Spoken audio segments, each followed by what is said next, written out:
Hi, this is Joe Rabil from Rabil Stock Research with your Daily 5. On today's show, based on my bottom-up reviews, I've identified a number of patterns that are looking attractive, and I want to go and highlight a few of them here today. So let's go ahead and get going here. I am going to cheat a little bit. I have 5 stocks that I want to bring up, but I'm going to start with the S&P chart because I want to make sure we're looking at this and using this as a reference for us. So we have this, look at this weekly chart where the S&P has been making lower highs and lower lows and just made another lower high. It potentially looks like it's making a higher bottom here for the first time in this decline since the start of 2022.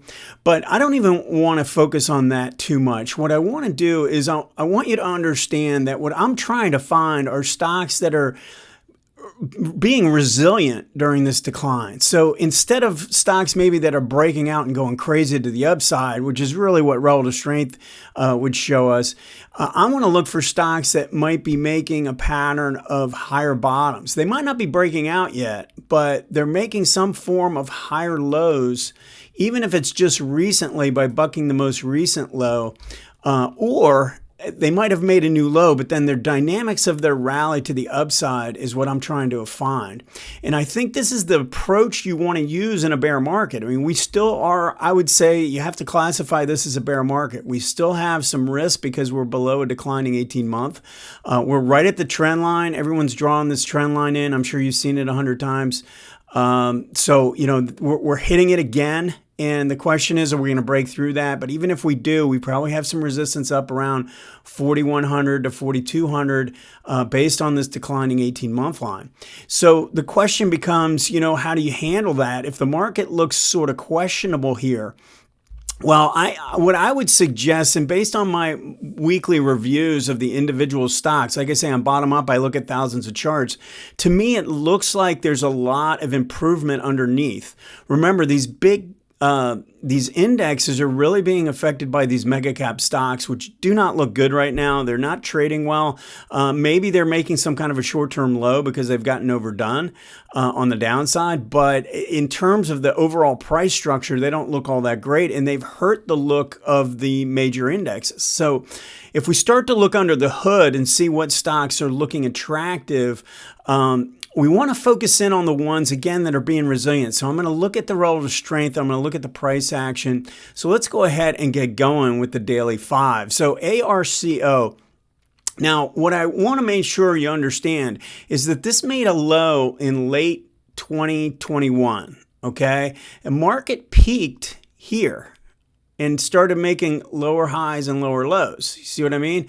I mean, this is an independent mover. So one of the things I really like to focus in on, I really like to do this in any market environment, but definitely during a bear market phase, is find something that seems to be kind of beating to its own drum. It's running independent of the market. There's not a massive correlation to what the market is doing. I think that's your best chance in here. On my stock talk show on Thursday, I'm going to go into ADX pattern on the longer term, monthly, weekly. There's a couple of different setups I really like to use when I'm looking for potential big breakouts or potential big upside moves using longer term timeframes. So I'm going to go into that in the lesson. So what I want to focus in on today is look at the relative strength here. Look at the price structure. You see how this is turning. Look at how the 18-month is rising. Remember, the S&P is below a declining 18-month. This stock is above a rising 18-month and had tested it for most of last year, and now it's starting to break out. Look at this tight base that has formed. We can see that in the swings. You see how these swings aren't really going wide. They're not wide and loose. They're pretty tight. And that's taking place with the relative strength line moving higher. So I really like the looks of this. I'd love to see this pull back a little bit closer to the breakout area, but we already have triggered to the upside. And again, the overall pattern looks good. You can see the MACD turning at the 0 line after a double bottom. So a lot of good things going on there. And look at the ADX on the daily chart breaking out and confirming the breakout action. Okay, look at ATI, and I want to focus in on this longer term chart. Look at what's going on. This has been making lower highs and lower lows. Remember, the market's been going up for the last 12 years. This is an independent mover. This is kind of just doing its own thing. Now, this is a steel stock, and I specifically wanted to bring up a steel stock because I've noticed some improvement in the steels, and not only steels, but basic materials in general. And I just love the look of this taking out this key level. And again, look at how this got really quiet. You can't really see it, but on the daily chart, you see how quiet this was in here? These swings were really tight. We had kind of one big swing here, and then everything else stayed in between there. And so whenever I see that, I get kind of attracted, and then we've broken out. Again, not only breaking out on a shorter term basis over the last 3 to 6 months, but we're also taking out a big key level here on the longer term time frame. So if we go and look at Builder's FirstSource, all right, this is a long-term 2 time frame pattern I talk about in my course and a lot of my videos where we get a strong move to the upside and then a correction back. Notice how this ADX is telling us this was a strong move to the upside, and now we've pulled back to rising moving averages. Remember, the S&P is making lower highs and lower lows below a declining 18-month. This one actually held the 18-month throughout this whole correction. The MACD has actually worked off a decent amount and is making a little bit what I would consider to be a reverse divergence on the monthly with a rising moving average right at the 18-month line.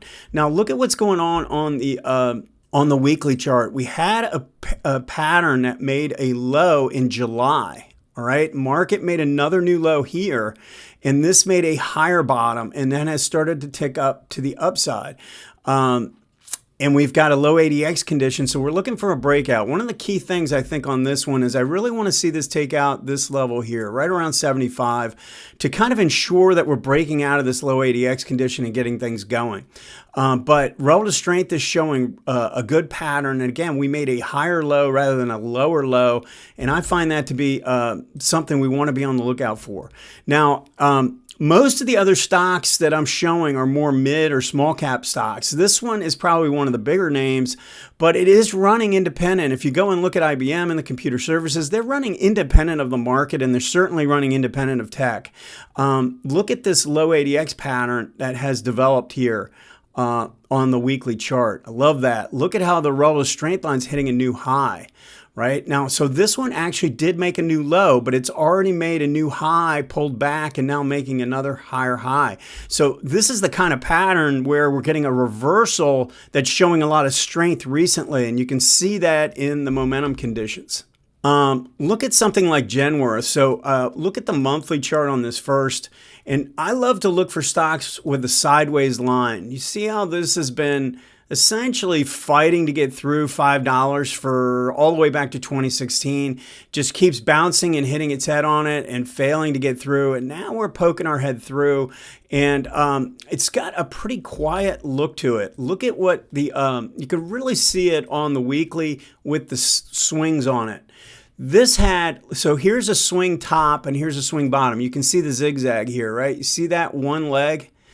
Ever since the beginning of 2021, every other swing has been inside that one swing. You see how this has been pretty tight little sideways pattern that has developed? And it's not like, so in 2022, the market peaked and started making lower lows and lower highs. You see how this is still making higher bottoms throughout this whole pattern. Look at the relative strength line kicking in. So a lot of attractive things going on here. This one I'd love to see it just actually dipped pretty close to the breakout area around 9. Love to see maybe a little bit of a pullback here, but either way, I mean, this looks like the start of something pretty significant. A lot of life insurance stocks have been trading pretty well. So if you think about it, we've got a consumer discretionary, we've got a basic material, we've got an industrial, we've got a tech, and we've got a financial. It's not like I'm favoring any one area, although I'd probably, if I had to pick, I'd probably be picking industrials and basic materials as my first choices. So anyway, I thought these looked attractive, definitely worth looking into. I hope you enjoyed this segment. You can contact me through LinkedIn, Twitter, or find my research on rabilstockresearch.com. In addition, if you'd like to learn more about trend, MACD, and ADX in multiple timeframes, I have a trend and momentum trading course, which can be found at rabilstockresearch.com/services, which delves into this subject. Have a great trading day, and I'll see you next time. Hey guys, Dave Keller here with StockCharts.com. Thanks so much for watching our video. If you enjoyed it, and we hope you did, hit the like button right below. Also, we have so much new content every day. Consider subscribing to the channel. Just hit the subscribe button in the video or right below. Thanks for watching. Stay safe. Have a fantastic day.